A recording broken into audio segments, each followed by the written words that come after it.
दिल्ली के गोविंदापुरी इलाके में डबल मर्डर से सनसनी फैल गई है। बताया जा रहा है कि गली नंबर 10 से मां और बेटे की चाकू से गोदकर बेरहमी से हत्या कर दी गई है। वारदात के बाद आरोपी घर से लाखों की नकदी और सोना चांदी लेकर फरार बताया जा रहा है। मृतक की पहचान 40 वर्ष शारदा और 14 वर्ष खुशहाल के रूप में हुई है। बताया जा रहा है कि पुलिस सीसीटीवी फुटेज खंगालने और पूरे मामले की जांच में जुटी है।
जो 42 साल की हैं, उनका बच्चा है जो 15 साल का है, उनकी हत्या हुई है। इनके जो हस्बैंड हैं वो फ्रूट और वेजिटेबल्स की मार्केट्स में जाके अपना दुकान लगाते हैं। इसमें जो भी एंगल्स हैं, हम सारे एंगल्स पे भी काम कर रहे हैं। बहुत सारे एंगल्स अभी तक हमें पता लगे हैं, तो उन सब एंगल्स पे जांच की जा रही है। तो विश्वास है कि हम जल्दी इसको वर्कआउट कर लेंगे। सर, क्या प्राइवेसी लूट का भी कुछ मामला है क्या? अभी हम अभी तक की जांच से कुछ दूसरे एंगल्स हैं, उन पे मुझे ज़्यादा लग रहा है रादर देन सामान ले जाना। कुछ सामान मिसिंग की बात आई है, वो भी चेक किया जाएगा। बट जो अभी तक की जांच में कुछ जो दूसरे एंगल्स हैं, उन पे ज़्यादा मुझे लग रहा है। आखिरी सवाल सर, क्या सीसीटीवी से भी कुछ क्लूज मिले हैं कि कातिल कौन हो सकता है? जानकार है या किसी बाहर के लोगों से हुआ है? सीसीटीवी ढूंढ रहे हैं हम, कुछ सीसीटीवी हमें मिले हैं और उसमें कुछ लोग हैं जिनको हम आइडेंटिफाई करने की कोशिश कर रहे हैं। बट वो भी अभी इन्वेस्टिगेशन का पार्ट है, बहुत ही प्राइमरी इन्वेस्टिगेशन है। जो खास बात ये है कि जो एंट्री हमें लग रही है वो फ्रेंडली लग रही है। शायद एक आदमी है या मैक्सिमम 2 आदमी हो सकते हैं जिसने घटना को अंजाम दिया है। तो जैसा कि मैंने बताया कि बहुत सारे एंगल्स पे हम काम कर रहे हैं, उसमें एक ये बहुत महत्वपूर्ण कड़ी है कि जो एंट्री है वो फ्रेंडली लग रही है। देखो, हमारा अभी फोकस है कि इस मर्डर केस को पहले वर्कआउट किया जाए। हस्बैंड को जो है 9:30 के आसपास भी कॉल किया गया था।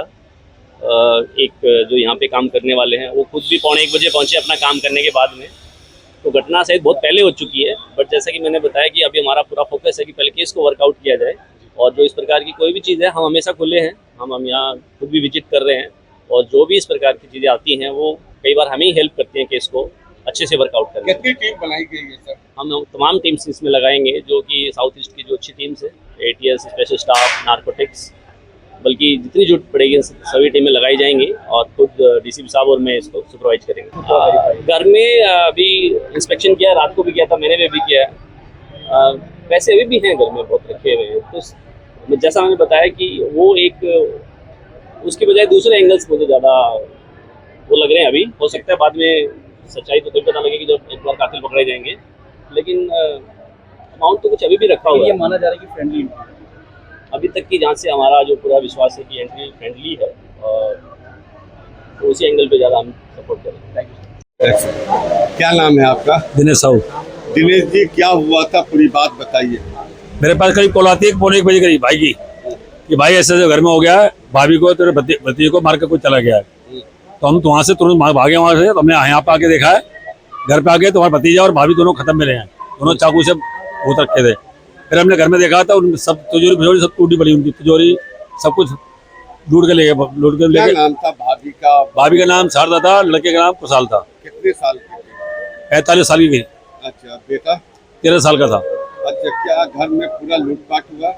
तो लूटपाट हुआ है, फिर उसके बाद उन्होंने दोनों का मर्डर कर दिया है। कितने बजे की घटना है? आपको क्या? मेरे पास करीब कॉल आई है 1 बजे, तो मेरे को 1 बजे पता हुआ है। मैं उससे पहले की मेरे को नहीं पता कुछ भी। अच्छा, भाई कह रहे हैं गहने रखे थे भाभी के, और जिस टाइम भाभी मारी है उस टाइम भी चूड़ी उनने पैर रखी थी, वही चूड़ी उन्हें उतार के ले गए हैं सोने की, पल्ले में रखे थे। भाभी की जंजीर वगैरह रखी थी, 250 ग्राम भाई सोना बता रहे अपना, अरे वो सब चूड़ी निकाल के ले गए। पुलिस को कॉल किसने किया?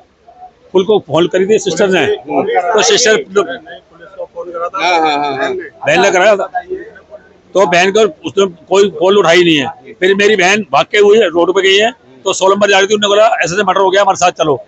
तो वो हमारे साथ भी नहीं आई है, तो बहन जी दोबारा थाने गई है, तो थाने से पुलिस वाले बुला के लेके आई है। जी, कहीं न कहीं पुलिस की भी पुलिस वाली की लापरवाही है। अगर लापरवाही नहीं होती तो घंटे नहीं होती। सीसीटीवी सर यहाँ पे लगे ही नहीं है, अगर सीसीटीवी होते तो खुद ही देख लेते। सब्जी काम करते हैं, वो बाजार लगा के आ रहे थे बसंत बिहार का, बुद्ध बाजार लगा के आ रहे थे कुसुमपाड़ी का। उनने अपने घर पर आके देखा है, तो उनने देखा था बाहर से मेरी कुंडी कैसे लगी हुई है, आज घंटी तो अंदर से लगी होनी थी। तो उन्हें आवाज मारी है, तो कोई आवाज नहीं आई है, तो उन्हें गेट खोल के देखा, तो उन्हें देखा था तो भाभी और भतीजे दोनों मरे पड़े हैं। तो उनकी वहीं से उनने फैल हो गए वो, तो उन्होंने भाई को सबको फोन कराया, बहन जी को, तो हम लोग सब भागते हुए आए हैं। जी, अपना नाम बताइए। मेरा नाम सुरेश। सुरेश जी, क्या हुआ है, ये पूरी बात बताइए। ये जी ऐसा था, हमारे भाई बाजार करते हैं तो सुबह निकल जाते हैं, ये रात को ही आते हैं। तो बाजार से आए, इन्होंने जब गेट खोला, पहले तो जब कोई रहेगा तो अंदर से ही तो कुंडी लगी होगी, बाहर से कुंडी लगी हुई थी जी। तो जब बाहर से कुंडी लगी, इनने जैसे गेट खोला है वो देखा है, तो दोनों कहने का मतलब रसोई में ही पहले माँ मारी है, माँ नीचे है, लड़का ऊपर है, दोनों को मार दिया बिल्कुल। किस चीज से? ये चाकुओं से मारा है जी, वो जो कि उसकी उंगली तक कटी हुई है। ये तो हमने नहीं देखा है, पेट में ज्यादा है, हाथ भी कटा हुआ है। हमारे भाई ने हमको किया कितने बजे?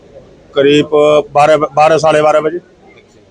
तो यहाँ आके देखे क्या माजरा था, घर में लूट था क्या? घर में लूट भी हुई है जी, कैश भी है, सोना चांदी भी है, सारा लूट लिया और उनको मार दिया। बगल में पुलिस बूथ है, मुश्किल से 100 मीटर दूरी पे पुलिस बूथ है, इसके बावजूद इतनी बड़ी कोई भी नहीं आया जी। जब कॉल करी है फिर भी कोई नहीं आया। पीसीआर निकल के रोड से जा रही थी, उनको रोका, कोई नहीं रुका। फिर जाके खुद थाने जाके बुला के पुलिस वालों को बुला के लाए। तो ये लापरवाही नहीं है? आप मानते हैं दिल्ली पुलिस की पूरी बिल्कुल फुल लापरवाही है जी। हक ये बनता है, अगर कोई आदमी हमें कॉल कर रहा है तो उसको उठाना चाहिए, नहीं आना चाहिए, नहीं आना चाहिए। मूल रूप से कहाँ के रहने वाले हैं? हम बदायूं यूपी।